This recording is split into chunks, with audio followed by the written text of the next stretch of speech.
Good afternoon. Hi, Tracy. Hey, how's everybody? Hanging in there. It's a good week. Good. And you've had a busy week. Where have you been? I've been in Carroll, Iowa all week at the APQS National Showroom and Factory. So I've had a good week. Yeah, what have you guys been doing? Getting the showroom back. I'm getting the store back into. They missed me last week when I was in Iowa, but we just did a big switch over of our point of sale system. So not only am I a quilter, but I'm a tax person and a social media person and all of that stuff, right? Wrapped into everything. So Yeah.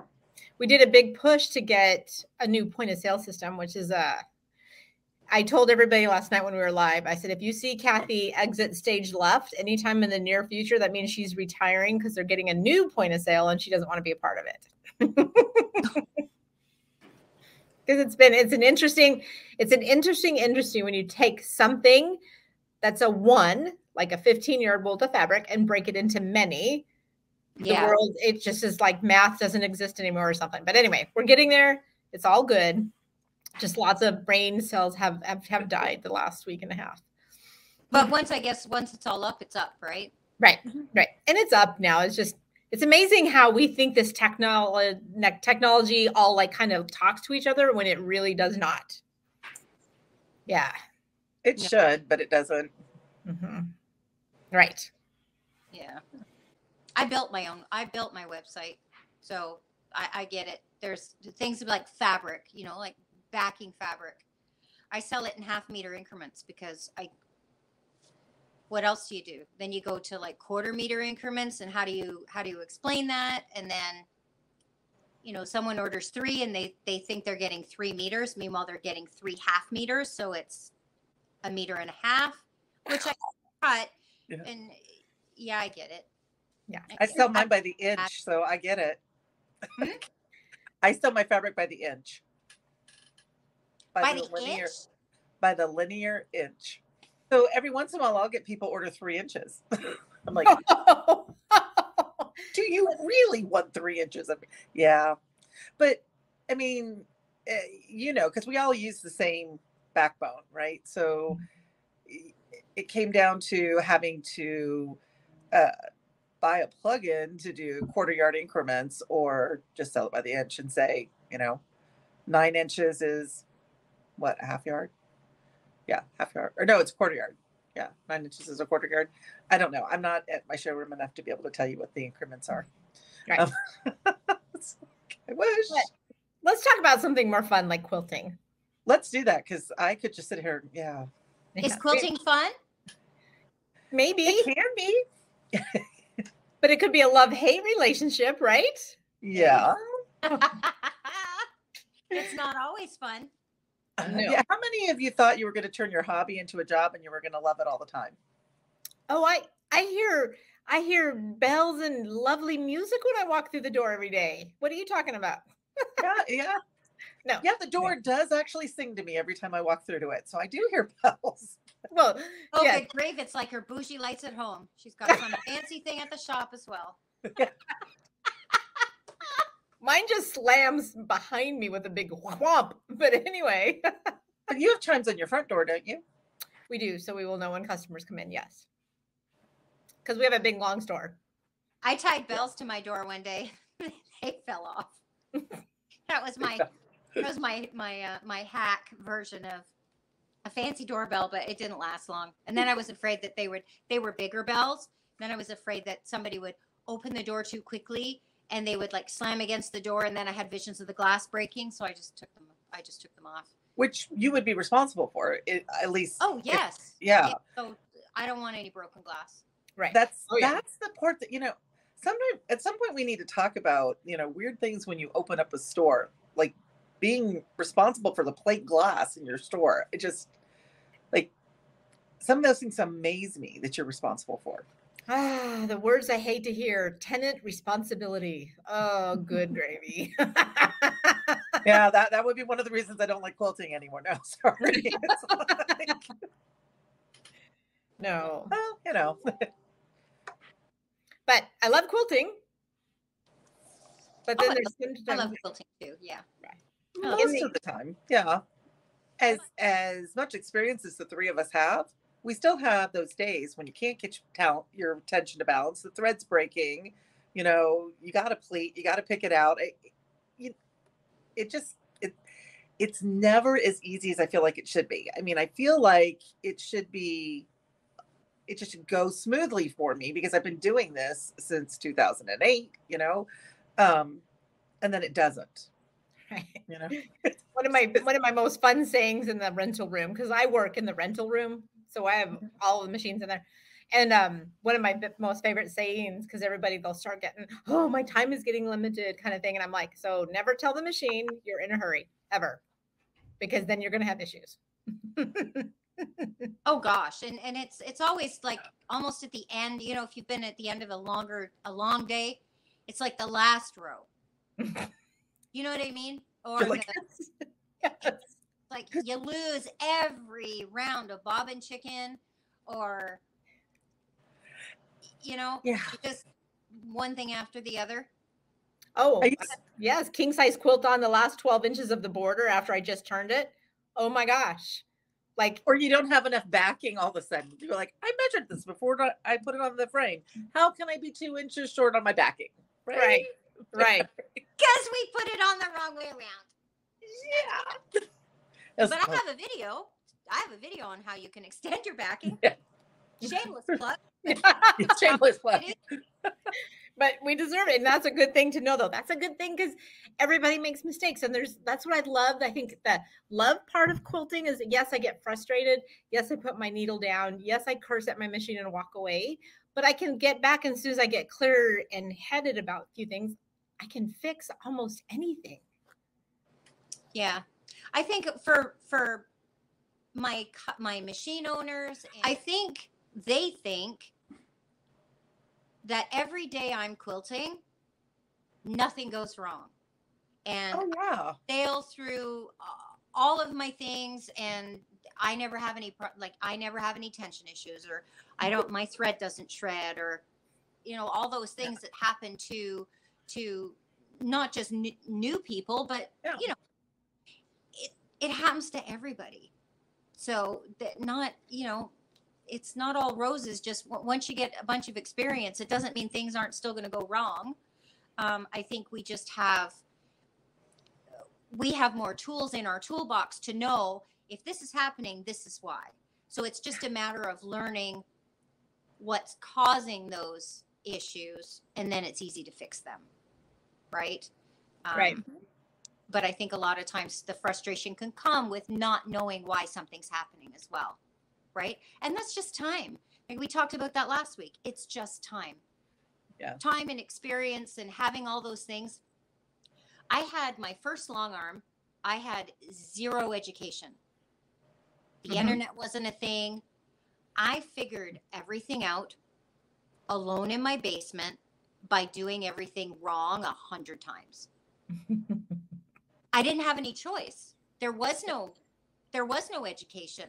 So I just had to figure it out. I mean, people nowadays, they are so lucky. There's YouTube University, and there's us, and all this help around that. I don't know about you guys, but I had nothing with my first long arm. I didn't even get shown how to thread the thing. So wow. Yeah. So I'm the one that didn't actually quilt. I didn't free motion quilt on my domestic machine. I pieced before I became a quilter, right? Or a long arm quilter. So my first machine was an APQS Millennium. I went all in. Right. So, wow. That's cool. Wow. Yeah. Yeah. I'm not sure my husband thought it was cool. I think he would have really liked me to try something that wasn't quite that expensive as my first machine. But yeah. But so in the end, it was worth it, because look at your business that you turned into. So in the end, it was worth it. I mean, it was a good sacrifice, right? At the time. He can't say it wasn't worth it. He can't say we didn't make the right choice. He can't. There's no way, because I definitely have a successful business, and it's all built off of that first machine. Put my needle down. Oh, I've disappeared. I can't spin my damn chair. I'm just going to start drinking. Now you don't. Now you see her. Now you Now don't. you don't. I should not have a spinny chair. I can't sit still. So when I put my needle down, because I'm having this situation and it's very frustrating, and I walk away for the day and I come back and I can then see so much clearer when I can assess the situation a lot differently and say, oh, well, this was why I was having my tension issue because the thread wasn't on the right path or whatever it is. I feel like I can see better when I'm walk away for a while. Yeah, because you get frustrated. And if you're in a hurry, that's another thing too, right? If you're on a deadline, I mean, there's so many different scenarios, but you're on a deadline and then this starts happening and then that starts happening. And I think when we get all wound up, that actually causes more problems because then we're not focused on what we're trying to do. We're getting taken up and wrapped around in all that, and then it just makes it worse. And then you don't start thinking about anything logically. Just step away from the issue and just look at it rather than getting your whole identity and self-worth wrapped up in whatever that problem is, right? Yeah. And sometimes you just have to just walk away and come back. I mean, I used to get really frustrated. I mean, and it was me. It was what I was doing. But I'd get really frustrated with my computer, right?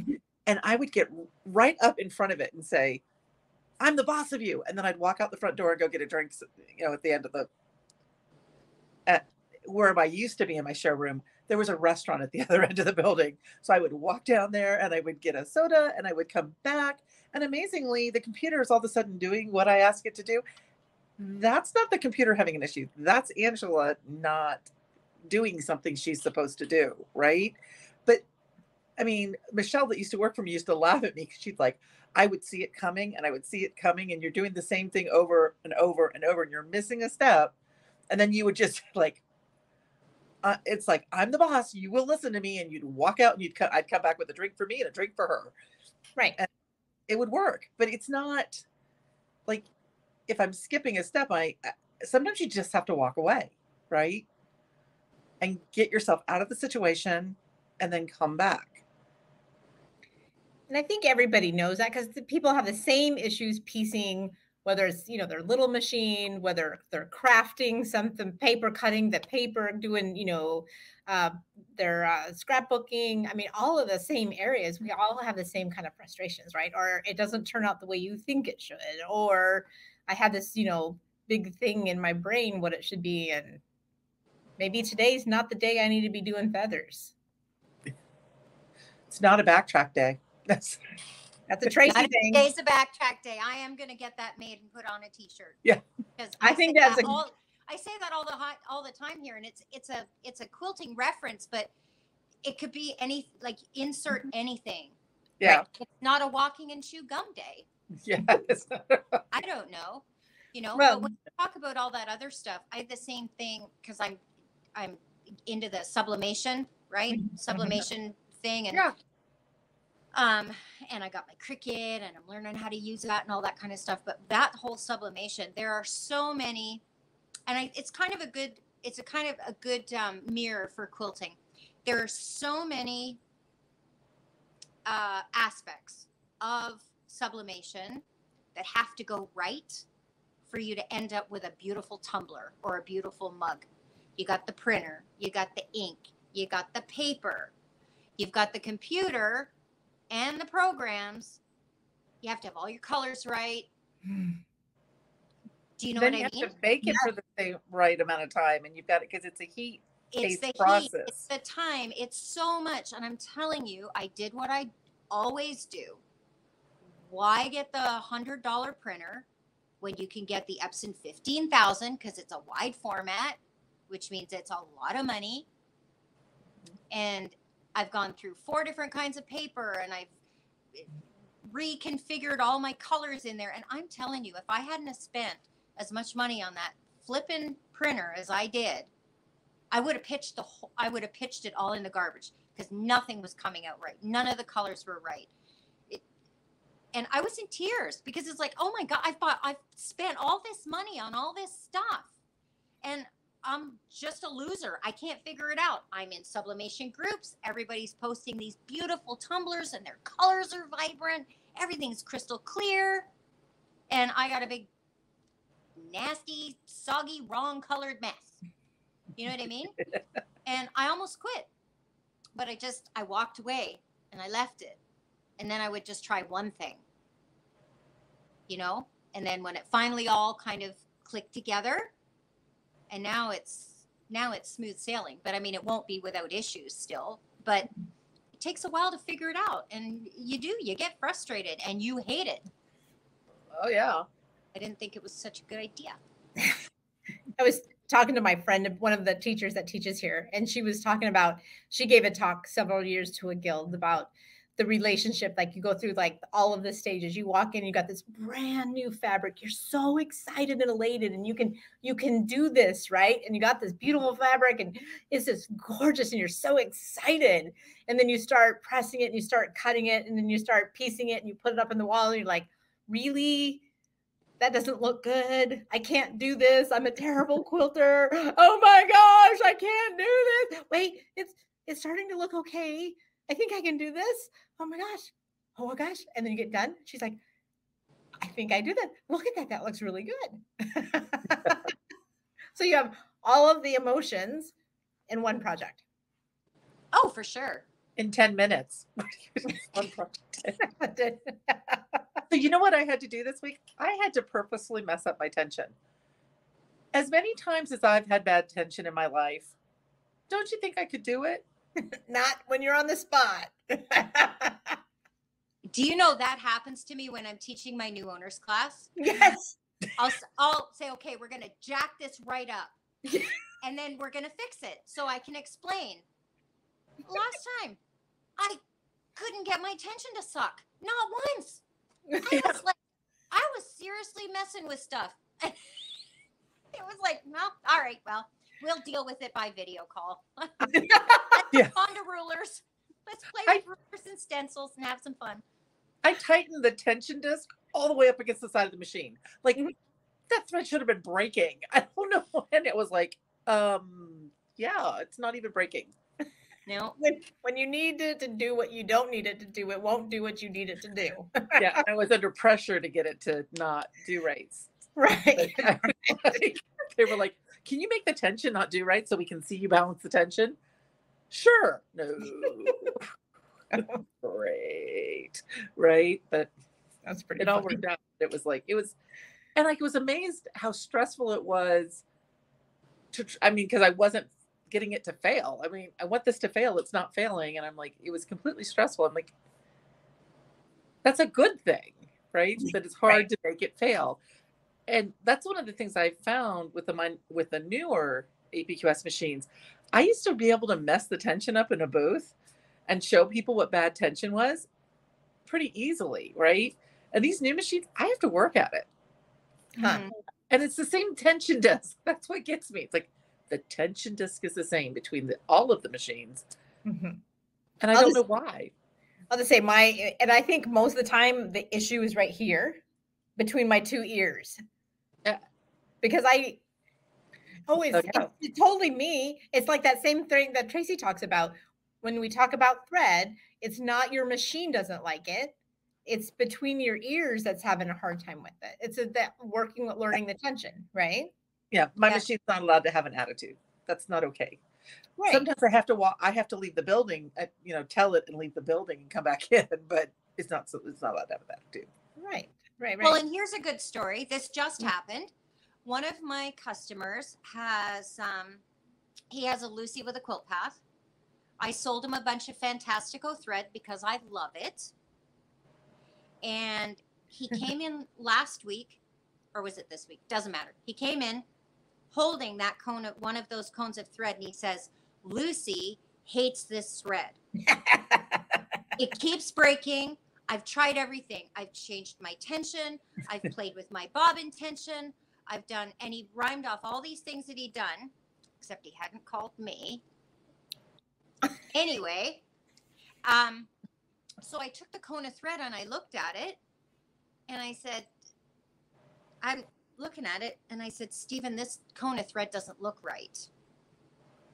At the bottom of the cone, you know how it's right? The bottom of the cone, it looks like it was miswound. So down at the bottom of the cone, it was like jumbled. Do you know? Was it like a puddle down towards the bottom? Yeah, it just. I've had a Fantastico do that too, where it was like all mushy, weird at the bottom. It didn't look right. It just didn't look right. And I said, here. So I took a same color. I took one off the shelf. I handed it to him. I said, take that home and try it. Yeah. And he texted me the next morning. And he said, I've apologized to Lucy. It wasn't Lucy. It was the cone. Yeah. So simple, but we make it hard. We have to look outside just the machine and the tension discs. Mm-hmm. Because once he replaced that cone of thread, I just tossed it in the garbage. But I mean, it happens, right? But I don't even think that it's a winding issue. I mean, it's like part of it slid down the cone on mine. It was just this weird thing at the bottom. And we all have it shipped because none of us are local, right? So, yeah. Yeah, it just didn't look right. I can't really describe it, and I've tossed it, so I can't show it to you.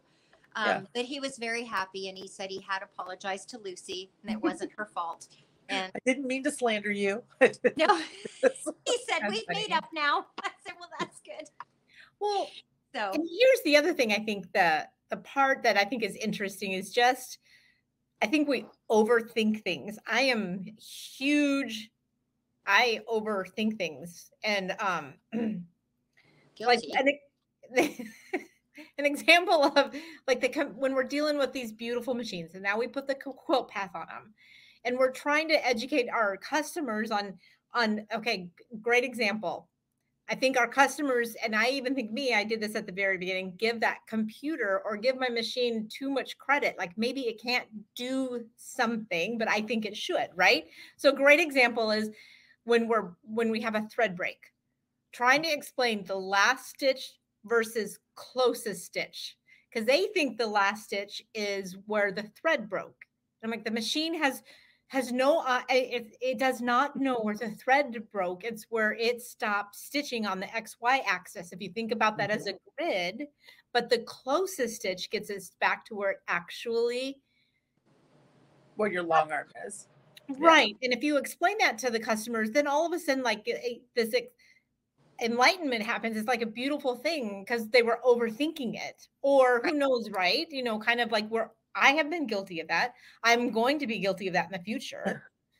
I think it's what I see, because, I teach a lot of people computers, right? Mm-hmm. And for some reason, they don't think they're as smart as the program. Yeah. And I find it interesting because the program's not smart. It can't do anything without you. Right. And that would be true of any program, right? You have to do something with it for it to be able to do anything. Right. So the fact that they think it's smarter than them just kind of floors me. I'm like, no. Right. No, that's not the way this works. But we're always quick. I am. It's my fault. Yes. I'm an idiot. I'm a loser. I'm stupid. I'm never going to figure this out. Right. It also has to do our generation and older, right? How were we taught to do computers? Like, I don't know about you guys, but I was in high school the first time I was in a computer class, and it was, you don't touch anything you don't touch any button or do anything that I didn't tell you to do. I mean, if we did, we were out of the class. It was just that easy. You did exactly what you were told to do when you were told to do it, and you touched no buttons that you were not allowed to touch. So what that's done is created a generation of people that are actually afraid of computers, because I can do something to destroy this computer easily if just touching a button is going to, completely destroy the computer. And yet, our kids, our grandkids, right? They are taught, here's a computer, touch all the buttons. You're not going to hurt anything. Find out what it does. Right. Yes. So that's part of it too, is us, learning to learn a different way. Right. And it is more frustrating to live in a world where you can't touch the buttons, right? Mm-hmm. So it's not fun. And, if that's part of that whole teaching yourself to love what you're doing is you're allowed to touch buttons. It's not going to hurt the machine. It's not going to hurt the computer. Right? Right. All I remember from high school was it was some kind of business class. I don't know why it was called business. Maybe it wasn't called business. Anyways, Brainiac here. All I remember is a bunch of zeros and a bunch of ones. I can't remember even what that's called. Angela, what's it called with all the zeros and the ones? So programming is done in zero is what it's the bits is what it is, but it's programming is done in zeros and ones. Well, it was like 0 0 1 1 1 0 1 0 0 0 1. That's how we used to program. Yeah. Foreign language. I did much better in French class, but and then I think I ended my year that year like 35% or something. It was just my eyes, just like no. Isn't it machine language that's the 0 0 0 1 1 0? No, some binary thing. Is it binary? Binary, yeah. Binary? That's the language, right? With the zeros and the ones? Anyways, regardless, I sucked at it and I failed the class. I don't know. I'm a quilter. I'm not going to know that. I could probably ask my rocket scientist husband and he would tell me. Well, so that's a great example. Sometimes I think we either expect too much or we give them too much credit. I love referring to the computer when I teach the Quilt Path and QCT. I love referring to it as it's a 16-year-old girl. It therefore thinks it knows better, and we are the adult, and we're going to tell it no. This is the way it should be. One of our reps refers to her as her toddler. Yes. She doesn't leave it in the room by itself. No, don't leave toddlers in a room alone. No. Well, she doesn't leave her quilt path in a room alone either. I just looked at her. Oh, she doesn't. Okay, I misunderstood. Bye, Kathy. You said I was going to say, please don't leave toddlers alone. Sorry. Did everyone see Kathy's lights go out? That was kind of cool, the way she danced and they come back on. Clap on, clap off. Okay. Sorry. Totally dating myself. Oh my goodness. I'm just looking at their backgrounds going, wow, they have pretty quilts and I have the back of a hotel room. Yeah. Apparently I did not pay my electric bill. Can I see your pillows? Is that your pillow? Yes, you can see the pillows on the bed behind me. There's the bed behind me. I am in a hotel room. Dude, you could have made the bed. And it is made. Oh, is it made? Oh, okay. It is made. There's one pillow that was for some reason on the foot of the bed and I just kind of threw it towards the top. But no, it hasn't been slept in. All good. Here, would you like me to like move that pillow so it's straight for you, Tracy? Is that the problem? See, here's the thing with my brain. Angela knows this. I can be surrounded in chaos. It bugs me, but I can be surrounded in chaos. Mm-hmm. If there's something on a wall and it's crooked, I cannot handle it. I used to take my dad to Sunnybrook Hospital in Toronto for his cancer treatments. And the waiting room, monster waiting room that we would have to wait in, had this huge piece of art on the wall, like bolted to the wall. It was crooked. Oh, the worst. Not on an angle that looks like it's artsy. It's crooked. Just off. The first time I saw it, I tried to straighten it. And then that's when I realized that it was actually bolted to the wall. I'm telling you, every time we went, we would have to sit somewhere so that I couldn't see it. Like we'd have to sit in the chairs that face the other way. But it still bugged me that I knew it was behind me and it was crooked and I couldn't change it. Now I know that pillow's behind me crooked and it's driving me nuts. Excuse me. But how can all the chaos that I'm sure it has an effect on my mental well-being, but the chaos, but one crooked picture, I can't handle it. It drives me crazy. It makes no sense. Yes, I'm with you. But we can't see your crooked pillow, so it's fine. It's fine. We see your beautiful face. It's all good. And you're not pink today. You're not pink today. I'm not. I have better light today. Yeah. You're so beautiful, and I love your hair. Thank you. It looks Very great. nice. Yeah. I blew it dry yesterday. It's the first time for everything. I haven't done that in a really long time. Well, we also don't have humidity quite yet either. So you're right at the right time in the Midwest where it's kind of nice.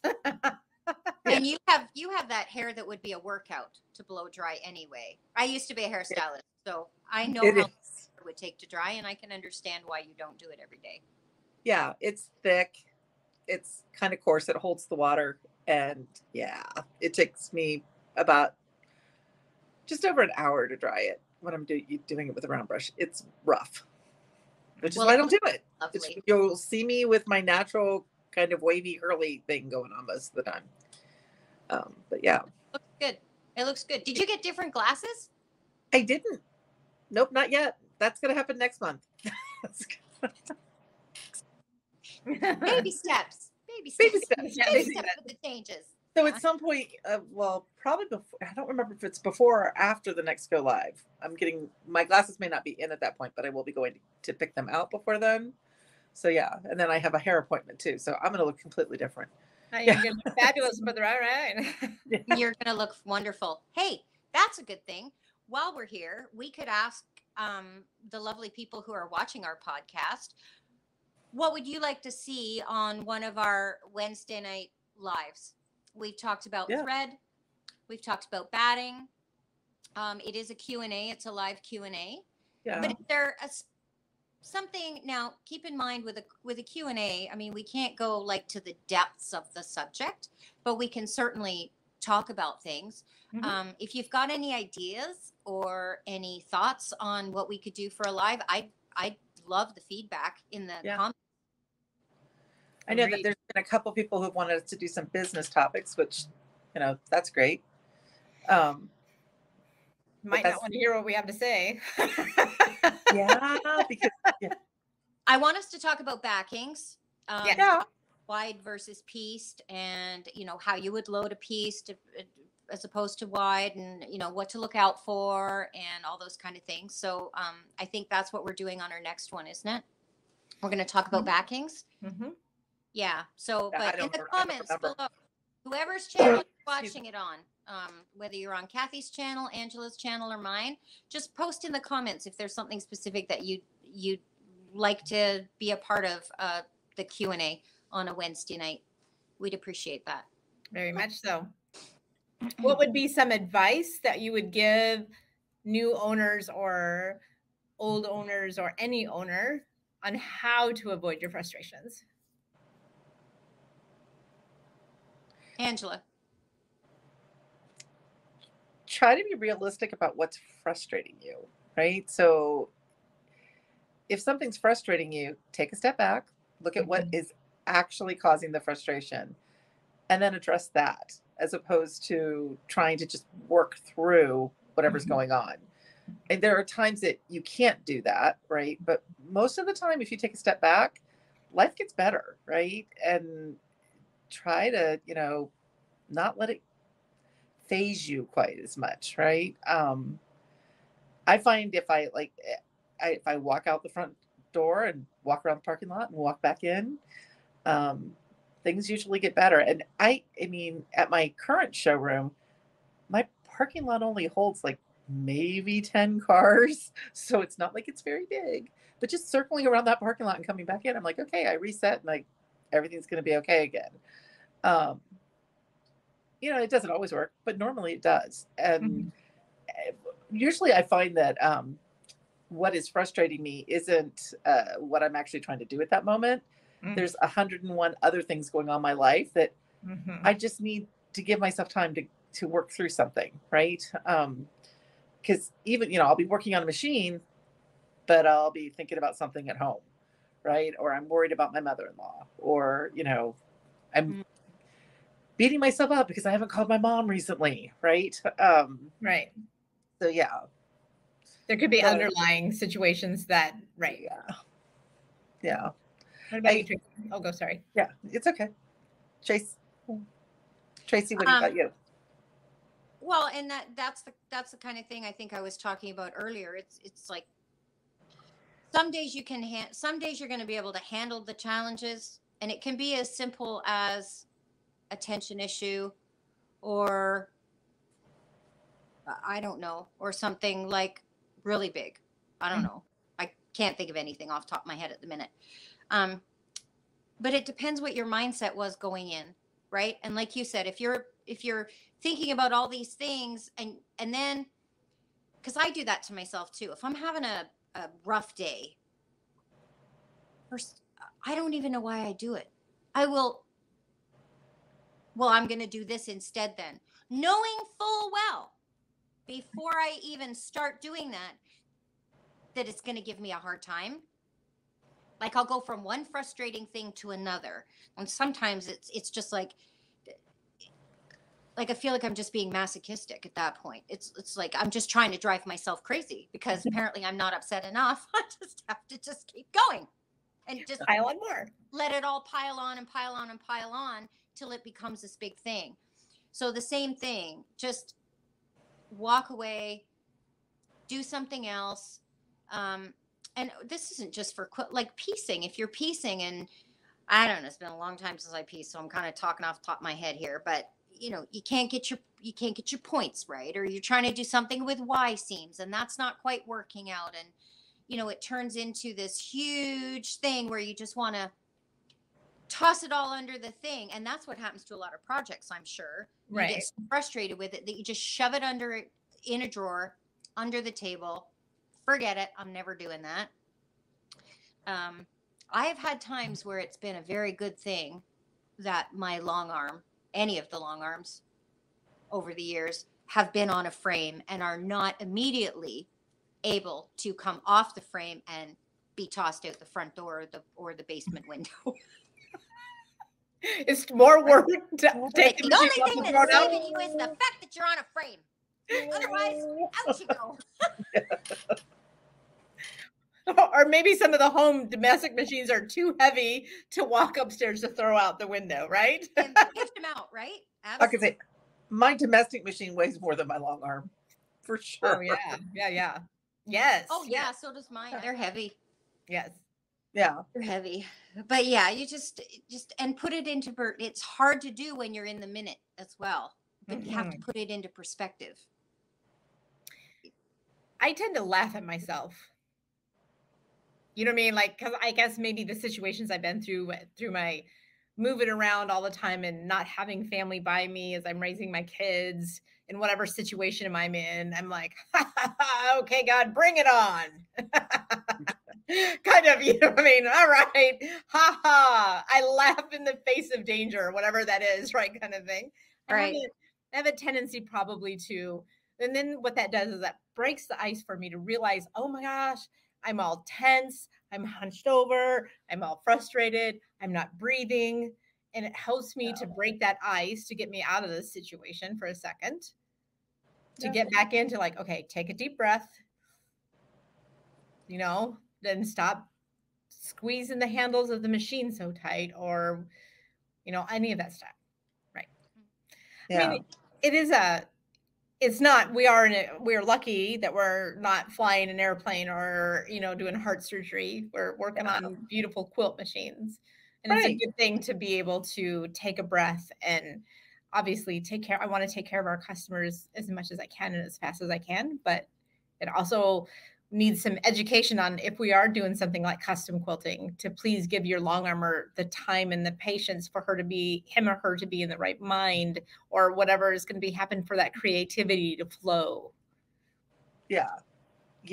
Yeah, there's a big difference between doing edge-to-edge quilting for people and custom quilting. Because custom quilting, you have to be mentally and emotionally invested in it and enjoying it. Otherwise, it's not. It's hard to free motion happy things when you're frustrated. So you have to be in the right mind. Or sad. I would say even computerized, when you're placing things, you've got to be in the right mind. I mean, custom quilting is so technical, no matter how you're doing the quilting, that you've got to be able to handle that, the extra stress of having to be that precise, right? So yeah, it doesn't matter to me if I'm free motion quilting it or if I'm doing it on the computer. I got to do it on a good day. It's got to be a good backtrack day, you know, good quilting day for me to be able to do that. And, you know, there's times that I go in and I'm like, I can't do it today. So I'll load an edge to edge quilt on real quick and put it through. We're going to quilt either way that day, right? Right. Right. Yeah. Yeah. Sometimes it's just one over another because of whatever reasons. I need to tell a story. This goes to the love part. Okay. Yesterday, I had two ladies in renting the machines, not together, but they were here at the same time. Both were quilting vintage quilts. Yes. Pat, and I've got photos and video. I don't think I'll interject them in this video, but I will get them out on social media somehow. Both ladies gave me permission. So I had two beautiful women here quilting quilts that were not theirs. They were carrying the story on to get them finished for the people who had started them. Oh, yes. Oh gosh, I'm going to try not to cry. So Pat's one belonged a lady that she works with. She's in her 80s. This quilt was made by her great aunt, like 100 years ago. I'm not exaggerating. 100 years ago. So it's so delicate, and parts of it are so thin. And she did all this hand stitching to put like all the hand piecing back together and all this stuff. Anyway, she brought it in yesterday and she put a wide back on it. She used sateen, actually, the 118 wide. Oh, yeah. She turned it inside out so it's not shiny on the back. Right. And she quilted a beautiful, it's actually called filigree from Elements. And it's just, for those of you who don't know, it's just this beautiful little loopy, tiny design that sort of looks like lace.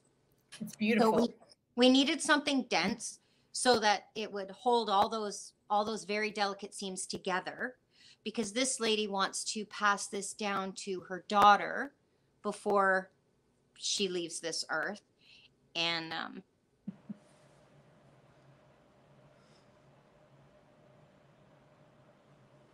I am so sorry. Anyway, you're fine. I got the story, and it was just a beautiful story. And Pat jumped in, and she used her hand to help prepare it, and then quilt it, and then bind it. And the other lady, oh my gosh, I'm all confused now. And the other lady that was here yesterday, she was quilting. Her name's Jonna, by the way. She was quilting a hexagon quilt that was all hand pieced and really old that somebody didn't get to finish. So she finished the piecing on it. She had to finish some of the piecing with her machine. So she said, like, trying to get the new parts of the quilt to match the old parts of the quilt.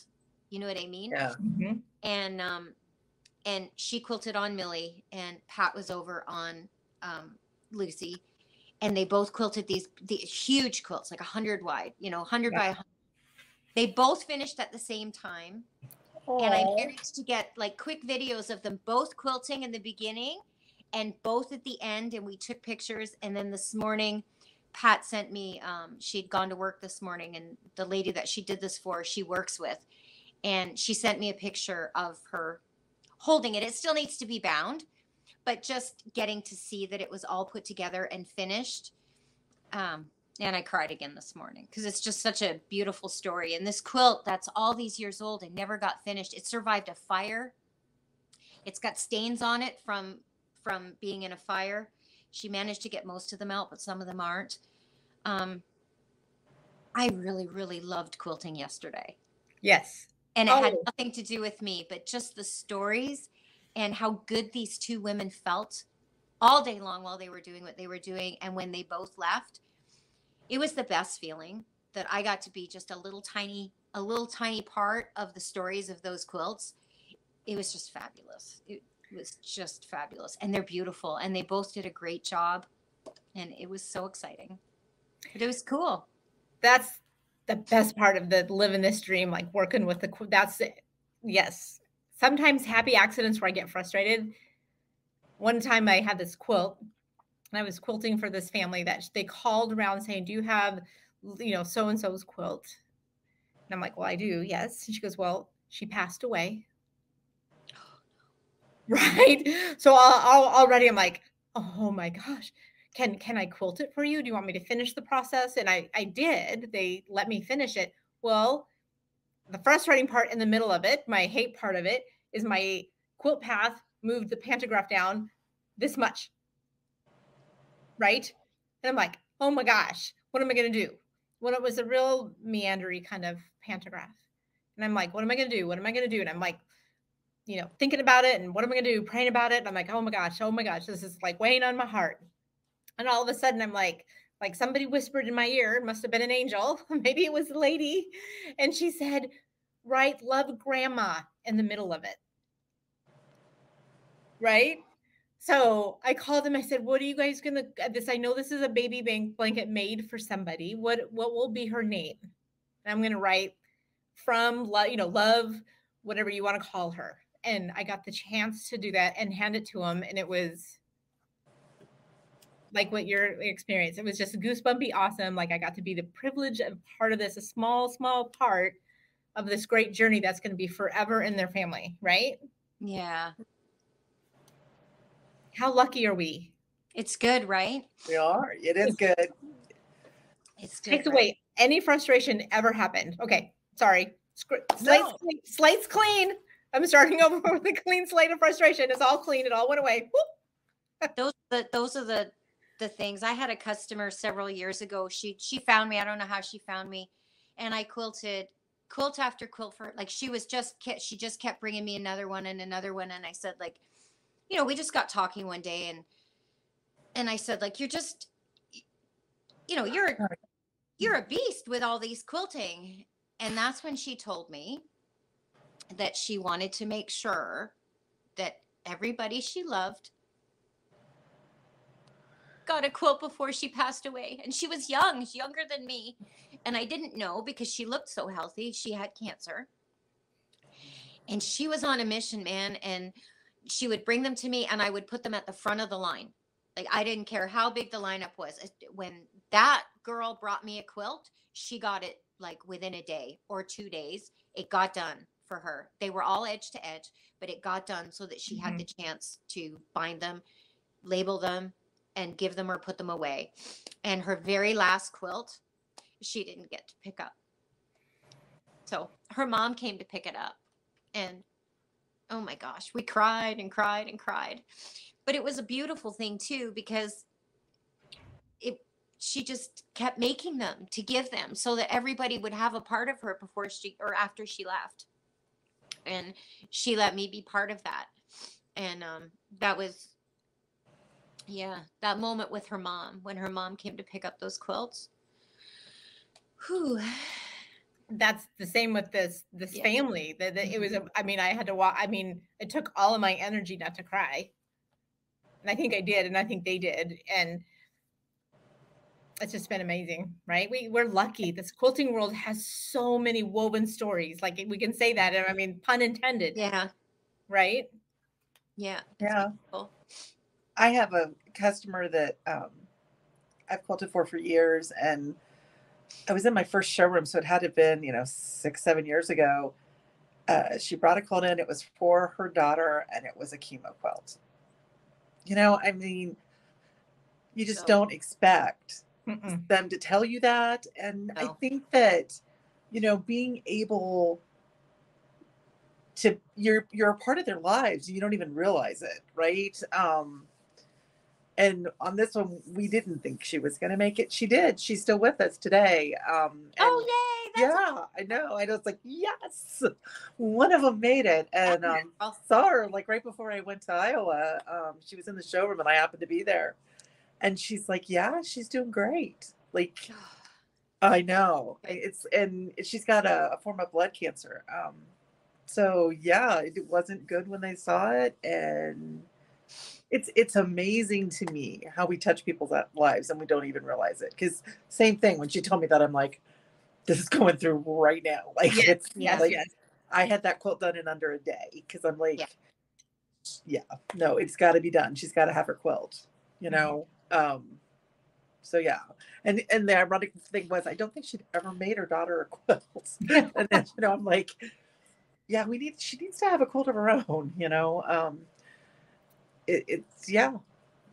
So Isn't yeah, it amazing to see the therapy that quilting, like that probably helped that lady Tracy all along her yep. treatment, her journey to make Oh, sure she for was sure. maybe even lengthened her life a little bit because she had this thing that she had to do. Yeah. You know, isn't it amazing? Yeah, it was. It was. Yeah.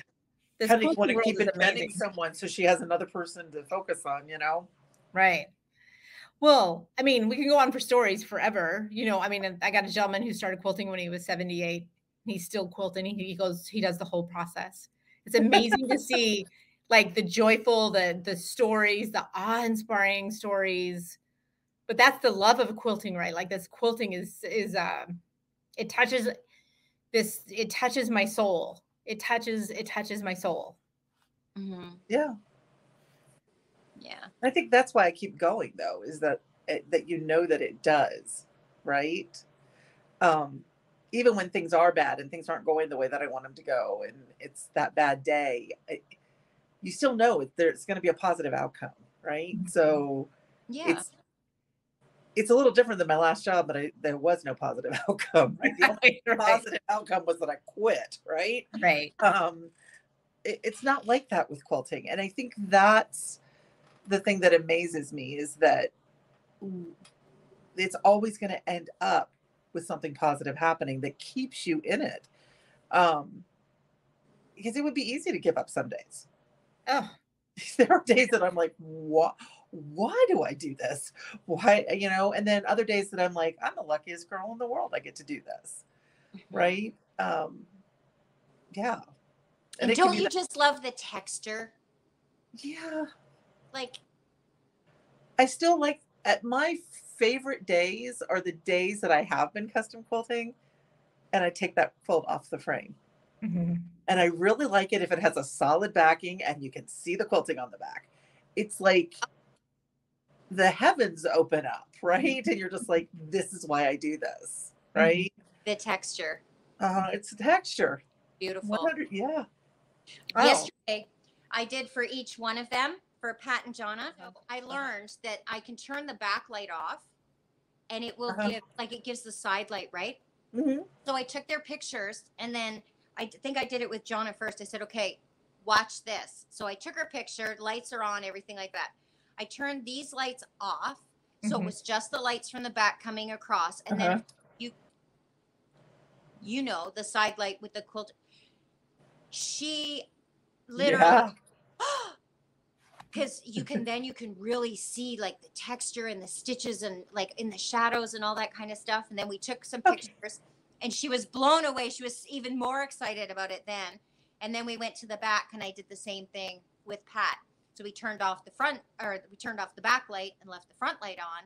And then all that side light hit it. And all that filigree, that 100-year-old quilt looked like it was covered in lace, like with the depth and oh, it's so yummy. Yep. Yes. So yummy. Yes.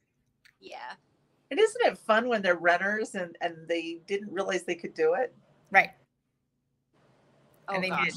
I mean, oh, that's even more exciting when they have rental programs, so we all get to see that, right? Yes, yes. I get to see people fall in love with longarm quilting. Yes. All the time, and I love it. They'll be, you know, partway through and they're like, "Oh my gosh, this is so much fun." I'm like, "Right? Right? Your life will never be the same." Right? I just pinch myself every morning that I get to do what I do. I am the lucky. I say it over and over again, and I truly mean it from my heart, that I'm the lucky one that I get to be a part of this quilting community, and I get to serve this quilting community. Yeah. Yeah. I get it. Yep. I would like more time for free motion. Yeah. I've been watching some of my videos. Man, I was a design machine. You were a design machine. How many of us would like to see another like 20 videos from Tracy? Why limit it to 20? Well, I was thinking 100, but I didn't want to stress her out. Oh, yeah, I don't want to do that either. Be careful. That's how that whole thing started. Somebody said, I bet you can't do a design a day for a whole month. Like a month. Yeah, it was like, I was trying to say 25 or 30, and you're like, hold back. Hold my beer. I don't drink alcohol, so hold my Timmies. Yeah. Yeah. So, yeah, I would like to, I need to carve out more time for me to just play on the machines because I don't do that anymore. And that could be great advice to everybody else too. Get some more me time, get you and me time on that, you know, machine and mommy time, machine and quilter time with that, right? Kind of thing. Without it having to become something. And I'm notoriously terrible for that. Mm-hmm. Why? This is currently a tablecloth. Why would I just quilt this if it wasn't going to become something? Like, you know what I mean?